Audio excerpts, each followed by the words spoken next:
ಹಿಂದೆ ಮಹಿಳೆಯರಿರ್ಬೋದು ಅಥವಾ ಗರ್ಭಿಣಿಯರಿರ್ಬೋದು ಮಕ್ಕಳ ಸಂದರ್ಭದಲ್ಲಿ ಮಹಿಳೆಯರು ಮತ್ತು ಮಕ್ಕಳ ಮರಣ ಪ್ರಮಾಣ ತುಂಬಾ ಇತ್ತು, ನಂತರ ಕಡಿಮೆ ಆಗ್ತಾ ಇತ್ತು. ಅದೀಗ ಬೇರೆ ಬೇರೆ ಕಾರಣಗಳಿಂದ ಜಾಸ್ತಿ ಪ್ರಮಾಣ ಕಮ್ಮಿ ಆಗಿದೆ. ಪ್ರಮಾಣ ನೋಡಿ, ಕರ್ನಾಟಕ ರಾಜ್ಯ ಒಂದು ಪ್ರಗತಿಪರವಾಗಿರ್ತಕ್ಕಂಥ ರಾಜ್ಯ ಇದೆ. ಇಲ್ಲಿ ತಾಯಿ ಮರಣ ಮತ್ತು infant mortality rate, maternal mortality rate ಭಾಳ ಕಮ್ಮಿ ಆಗಿದೆ. ಯಾಕಂದರೆ ಆರೋಗ್ಯ ಇಲಾಖೆ, ಮೆಡಿಕಲ್ ಎಜುಕೇಷನ್ ಇಲಾಖೆ ಇದರ ನಿಗಾ ವಹಿಸಿ ಇದಕ್ಕೆ ಆದಷ್ಟು ಕಮ್ಮಿ ಮಾಡಿದೆ. ಈ ಒಂದು ಸ್ಪೆಸಿಫಿಕ್ ಇನ್ಸಿಡೆಂಟಲ್ಲಿ ಏನು ಪ್ಯಾಟರ್ನ್ ಬಂದಿದೆ, ಯಾಕಂದರೆ ಅದು ತಜ್ಞರ ಸಮಿತಿ, ಅದು Rajiv Gandhi health university constitute ಮಾಡಿರ್ತಕ್ಕಂಥ ಇಂಪಾರ್ಷಿಯಲ್ ಆಗಿರಬೇಕು ಅಂಥೇಳಿ ಕಾನ್ಸ್ಟಿಟ್ಯೂಟ್ ಮಾಡಿರ್ತಕ್ಕಂಥ ಕಮಿಟಿ ವರದಿ ಏನು ಕೊಟ್ಟಿದೆ ಅಂತಂದರೆ ಅದರಲ್ಲಿ ಎಲ್ಲ ಪ್ರೊಸೀಜರ್ಸು ಫಾಲೋ ಆಗಿದೆ, ಎಲ್ಲ ಪ್ರೋಟೋಕಾಲ್ಸು ಫಾಲೋ ಮಾಡಿದ್ದಾರೆ, ಆಮೇಲೆ ಎಲ್ಲ ಸ್ವ್ಯಾಬ್ಸ್ ತೊಗೊಂಡಿದ್ದಾರೆ, ಎಲ್ಲೂ ಕೂಡ ಇನ್ಫೆಕ್ಷನ್ ಬಂದಿಲ್ಲ. ಆದರೆ ಒಂದು ಫ್ರೆಶ್ ಬ್ಯಾಚ್ ಆಫ್ ಲಿಂಗರ್ ಲ್ಯಾಕ್ಟೇಟು ಯೂಸ್ ಮಾಡಿದ್ದಾರೆ. ಆ ರಿಂಗರ್ ಲ್ಯಾಕ್ಟೇಟಿಂದನೇ ಆಗಿರ್ಬೋದು ಅಂತಕ್ಕಂಥದ್ದು ಅವ್ರ ಅನುಮಾನ ಇದೆ. ಯಾಕೆ ಅನುಮಾನ ಅಂತಂದರೆ ಇದು ನಾರ್ಮಲ್ ಡೆಲಿವರೀಸ್ ಎಲ್ಲೂ ಡೆತ್ ಆಗಿಲ್ಲ, ಅಲ್ಲಿ ಓನ್ಲಿ ಸಿಸೇರಿಯನ್ ಸೆಕ್ಷನ್ ಆಗಿದ್ದೆ ಡೆತ್ ಆಗಿದೆ. ಸಿಸೇರಿಯನ್ ಸೆಕ್ಷನ್ ಮಾಡುವಾಗ ಮಾತ್ರ ರಿಂಗರ್ ಲ್ಯಾಕ್ಟೇಟ್ ಯೂಸ್ ಮಾಡ್ತಾರೆ, ನಾರ್ಮಲ್ ಡೆಲಿವರಿಲಿ ಮಾಡಲ್ಲ. ಹಾಗಾಗಿ ಇದು ಸ್ಪೆಸಿಫಿಕ್ ರೀಸನ್ ಇರ್ಬೋದು ಅಂತಕ್ಕಂಥದ್ದು ಒಂದಿದೆ.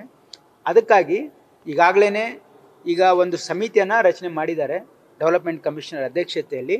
ಅವರು ಇದೆಲ್ಲದ ಬಗ್ಗೆ ಕೂಲಂಕಷವಾಗಿ ಪರಿಶೀಲಿಸಿ ಆ ಎಲ್ಲ ಬ್ಯಾಚನ್ನು ಪ್ರೈವೇಟ್ ಅಕ್ರಿಡೇಟೆಡ್ NABL ಲ್ಯಾಬ್ಸಲ್ಲಿ ಟೆಸ್ಟ್ ಮಾಡಿ ಅದಕ್ಕೆ ಸ್ಪೆಸಿಫಿಕ್ ಆಗಿ ಎಂಡೋಟಾಕ್ಸಿನ್, ಇದೊಂದು ಹೊಸ ಆಯಾಮ. ಏನಂದರೆ endotoxin is a gram negative ಬ್ಯಾಕ್ಟೀರಿಯಾಯಿಂದ ಒಂದು ಬೈ ಪ್ರಾಡಕ್ಟ್. ಇದು ಎಂಡೋಟಾಕ್ಸಿನಿಂದ ಕಿಡ್ನಿ ಮೇಲೆ ಎಫೆಕ್ಟ್ ಆಗಿರ್ಬೋದು ಅಂತಕ್ಕಂಥದ್ದು ಒಂದು ಅನುಮಾನ ಇದೆ. ಹಾಗಾಗಿ ಇದು ಕ್ರೋಮೋಜೆನಿಕ್ ಟೆಸ್ಟಿಂದ ಗೊತ್ತಾಗ್ತದೆ. ಅದಕ್ಕೆ ಈಗಾಗಲೇ ಮಾನ್ಯ ಮುಖ್ಯಮಂತ್ರಿಗಳು ಇದನ್ನು ಇದರ ಟೆಸ್ಟ್ ಮಾಡಿಸ್ಬೇಕು ಅಂಥೇಳಿ ಈಗ ಸ್ಪೆಸಿಫಿಕ್ ಆರ್ಡರ್ಸ್ ಮಾಡಿದ್ದಾರೆ. ಅದನ್ನು ಇನ್ವೆಸ್ಟಿಗೇಷನ್ ನಡೀತಾ ಇದೆ.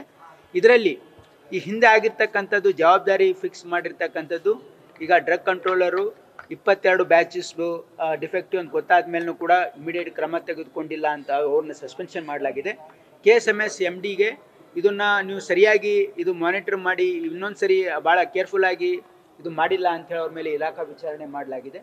ಆಮೇಲೆ ಮುಂದೆ ಫ್ಯೂಚರಲ್ಲಿ ಈ ರೀತಿ ಆಗದೇ ಇರತಕ್ಕಂಥದ್ದಕ್ಕೆ ಎರಡು ಭಾಳ ಪ್ರಮುಖವಾಗಿರ್ತಕ್ಕಂಥ ಡ್ರಗ್ ಡಿಪಾರ್ಟ್ಮೆಂಟು ಅದು ಓವರ್ಆಲ್ ಮಾಡೋದು ಮತ್ತು ತಮಿಳುನಾಡು ಮಾದರಿಯಲ್ಲಿ ಒಂದು ಡ್ರಗ್ ಪ್ರೊಕ್ಯೂರ್ಮೆಂಟ್ ಕಂಪ್ನಿಯನ್ನು ಕಾನ್ಸ್ಟಿಟ್ಯೂಟ್ ಮಾಡೋದು. ಅದು ಮೆಡಿಕಲ್ ಎಜುಕೇಷನು ಹೆಲ್ತ್ ಎರಡೂ ಡಿಪಾರ್ಟ್ಮೆಂಟಿಗೆ ಯಾವ ರೀತಿ ತಮಿಳುನಾಡಲ್ಲಿದೆ ಆ ಮಾದರಿಯಲ್ಲಿ ಒಂದು ಡ್ರಗ್ ಪ್ರೊಕ್ಯೂರ್ಮೆಂಟ್ ಕಂಪನಿಯನ್ನು ಎಸ್ಟಾಬ್ಲಿಷ್ ಮಾಡಿ ಇದರಲ್ಲಿ ಸಂಪೂರ್ಣ ಪಾರದರ್ಶಕತೆ ಗುಣಮಟ್ಟನ ಕಾಪಾಡಲಿಕ್ಕೆ ಒಂದು ನಿರ್ಧಾರ ತೆಗೆದುಕೊಂಡಿದೆ.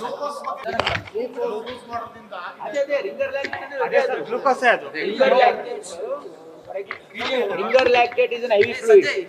ಅದು IV fluid only is given in sections, ಅಂದರೆ ಸರ್ಜರಿ ಮಾಡುವಾಗ ಮಾತ್ರ, ಅಂದರೆ ಎರಡು ಬಾಟ್ಲನ್ನು ಮಿನಿಮಮ್ ಕೊಡ್ತಾರೆ, ಬೇರೆ ಇದರಲ್ಲಿ ಕೊಡಲ್ಲ. ಅದು ಗ್ಲೂಕೋಸ್ ಅಂದರೆ ringer lactate is IV fluid, ಅದರಿಂದನೇ ಆಗಿರ್ಬೋದು ಅಂತ ಸಸ್ಪೆಕ್ಟ್ ಇದೆ. ಅದರಲ್ಲಿ ಅಲ್ಲಿ ಎಂಡೋಟಾಕ್ಸಿನ್ಸ್ ಇರ್ಬೋದು ಅಂತಕ್ಕಂಥದ್ದು ನಮಗೆ ಅನುಮಾನ ಇದೆ. ಅದನ್ನು ಟೆಸ್ಟ್ ಮಾಡೋದಕ್ಕೆ ನಾವು ಈಗಾಗಲೇ ಅವ್ರು ಇರ್ತಾರೆ. ಆದರೆ ಅಲ್ಲೊಂದು ಟೀಮ್ ಆಫ್ ಎಕ್ಸ್ಪರ್ಟ್ಸ್ ಇರ್ತಾರೆ. ಟೀಮ್ ಆಫ್ ಎಕ್ಸ್ಪರ್ಟ್ಸಲ್ಲಿ ಒಬ್ಬ ಮೈಕ್ರೋಬಯಾಲಜಿಸ್ಟು, ಅನಾಸ್ಟಿಸಿಯಾಲಜಿಸ್ಟು, ಆಮೇಲೆ ಗೈನಕಾಲಜಿ ಡಿಪಾರ್ಟ್ಮೆಂಟ್, ಎಲ್ಲ ಡಿಪಾರ್ಟ್ಮೆಂಟ್ದವರು ಎಕ್ಸ್ಪರ್ಟ್ಸ್ ಇರ್ತಾರೆ. ರಿಪೋರ್ಟು 5 ಅಕ್ರಿಡೇಟೆಡ್ ಲ್ಯಾಬ್ ಇದೆ. ಅದು ಕ್ರೋಮೋಜೆನಿಕ್ ಟೆಸ್ಟ್ ಅಂತ ಮಾಡ್ತಾರೆ. ಅದನ್ನ ಆ ನಮ್ಮ ರಾಜ್ಯದಲ್ಲಿ ನ್ಯೂಸ್ ಫಸ್ಟ್ ನಿರ್ಭೀತಿಯಿಂದ ನಿಮ್ಮ ಪರವಾಗಿ.